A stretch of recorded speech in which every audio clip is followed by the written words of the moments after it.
नमस्कार, स्वागत आहे तुमचं मोरे ताईंच्या रेसिपी या YouTube चॅनल मध्ये।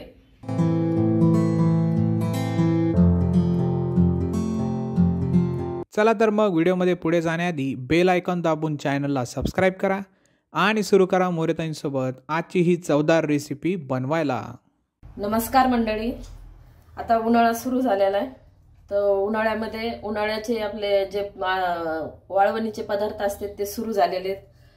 आपण कुरड्या करतो, ज्वारीच्या पापड्या, बाजरीच्या पापड्या, खारुड्या, चिप्स करतो, बटाटा आणि साबुदाण्याच्या चकल्या करतो आणि वडा किंवा सांडगे म्हणते ते पण करतो। तर त्याच्यातलाच आज एक पदार्थ मी वडा करणार आहे। आम्ही वडा म्हणतो। तर आपण आज मिक्स डाळीचे वडे करणार आहे। तर आता आपण वडा करणार आहे त्याच्यासाठी मी 3 डाळी घेतलेल्या आहेत। ही मुगाची घेतली, हरभऱ्याची आणि मटकीची। त्याच्यासाठी लसण आणि जिरे असे कुटून घेतले, कोथिंबीर घेतली बारीक कापून, मीठ चवीनुसार टाकणारे आणि लाल तिखट। तर आता एक वाटी डाळ घेतली होती ना, ह्या वाटीनं 3 वाटी आपण वेगवेगळ्या 3 डाळी घेतलेल्या। तर त्या मी रात्री भिजू घातल्या होत्या। तर ह्या अशा प्रकारे आपली डाळ भिजलेली छान, हरभऱ्याची, मटकीची आणि मुगाची। तर मी रात्री भिजू घातल्या होत्या। आता आपण सकाळी याला उपसणार आहे आणि लगेच आपण बारीक करून वडा करणार आहे। तर आता आपण या डाळीला उपसून घेऊ। आता ही अशी एक चाळणी घेतली, चाळणीमध्ये आपण ही डाळी काढून घेऊ। खाली असे मोठं भांडं ठेवायचं, कढई ठेवलेली मी। मग त्याच्या डाळीतलं पाणी आहे ना चाळणीतून कढईमध्ये जातं आणि मग हे सगळं निथळलं पाणी ना की आपण मिक्सरच्या भांड्यामधून बारीक करून घेणार आहे किंवा पाट्यावर, गावाकडे पाट्यावरच वाटून घेते। तर आता आपण मिक्सरच्या भांड्यातून याला बारीक करून घेऊ।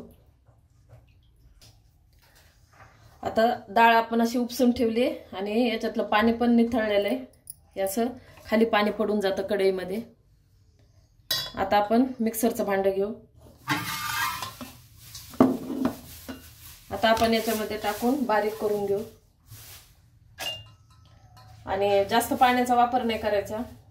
एकदम पातळ झालं तर मग वडा व्यवस्थित तुटत नाही। लागलं तर पाणी टाकायचं, नाही तर गरज नाही, कारण भिजलेल्या डाळी ना तर त्याच्या डाळीमध्येच पाणी असते। आता आपण बारीक करून घेऊ। ही डाळ आपण अशी बारीक करून घेतलेली आणि पोहे खायचा चमचा आहे का तो एखादा चमचा पाणी लागलेलं आहे। जास्त पाणी नाही टाकायचं, म्हणजे असं छान कोरडं होतं आणि आपल्याला जे एकदम पेस्ट पण नाही करायची, थोडंसं रवाळ रवाळ करायचं। आता हे आपण काढून घेऊ।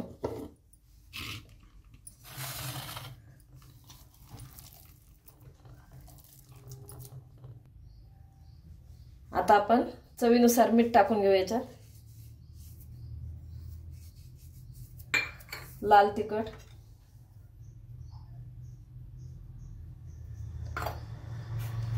जिरे आणि लसण कुटलेला तो पण टाकायचा,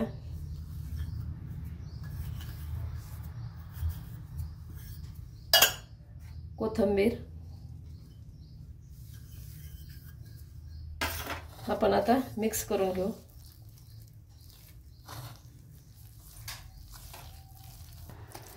आता आपण सगळे तिखट आणि मीठ, कोथिंबीर, लसण, जिरे हे सगळं टाकून असं मिक्स केलंय। तर आपल्याला ना हे असं हातात घेऊन असे तोडता येईल का तिथपर्यंत आपल्याला घट्ट ठेवायचं, लय पातळ नाही, हे असं छान तोडता आले पाहिजे। आणि आपलं मस्त झालेलं आहे आता हे मिक्स। आता आपण वडे घालून घेऊ।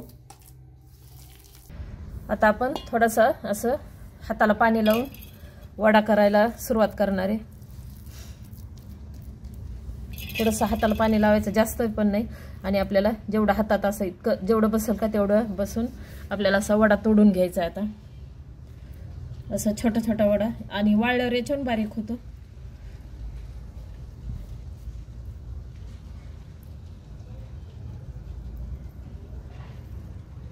खाली मी ना कपडा ओला करून असं पांढरा कपडा टाकलेला आहे। हा कपडा माझा वाळवणीच्याच कामाचा आहे, तो टाकलेला आहे मी। म्हणजे जे आपल्याला उन्हाळ्यातले काम पदार्थ करायचे का वाळवणीचे ते याच्यावरच करते।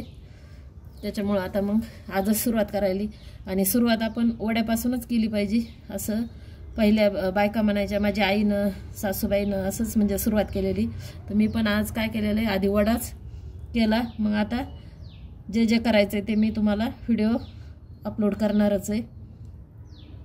आता असं तोडून घ्यायचं आपल्याला वडा सगळा.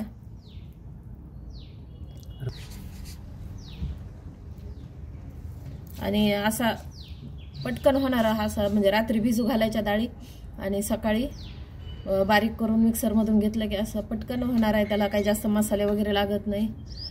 आणि रसासोबत आपण ह्याची भाजी खाऊ शकतो, कोरडी किंवा थोडी रश्याची. आमच्याकडं तर रस केल्यावर आवर्जून तोंडी लावायला ही भाजी असते. आणि तुम्ही वडा म्हणता का सांडगा म्हणता, सांडगे म्हणता ते पण सांगा, कारण आम्ही वडाच म्हणतो. आता सांडगे शब्द ऐकलाय, पण तुम्ही काय म्हणता ते पण मला सांगा कमेंट करून.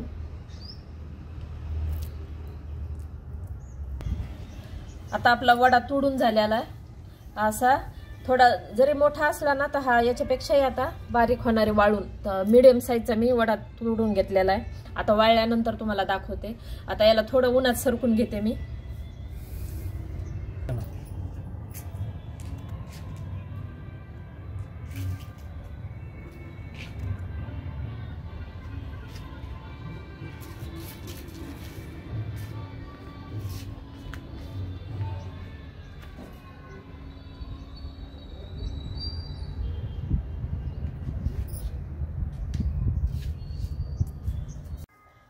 आपला वडा वाळून तयार आहे. छान वाळलेला आहे आणि असा वाळून तयार झाला. म्हणजे थोडा मोठा होता ना तसं वाळून बारीक होतो, त्याच्यासाठी मीडियम आकाराचा असं तोडून घ्यायचा. अशा प्रकारे मिक्स डाळीचे वडे तयार आहे. एकदा नक्की ट्राय करा आणि कमेंटमध्ये कळवा. तुम्हाला हा व्हिडिओ आवडला असेल तर लाईक करा आणि अशाच प्रकारच्या चवदार आणि चमचमीत रेसिपीसाठी सबस्क्राईब करा आणि कमेंटमध्ये कळवा तुम्हाला कोणत्या रेसिपीज बघायला आवडतील. पुन्हा भेटूया एका नवीन रेसिपीसह एका नवीन व्हिडिओमध्ये. धन्यवाद.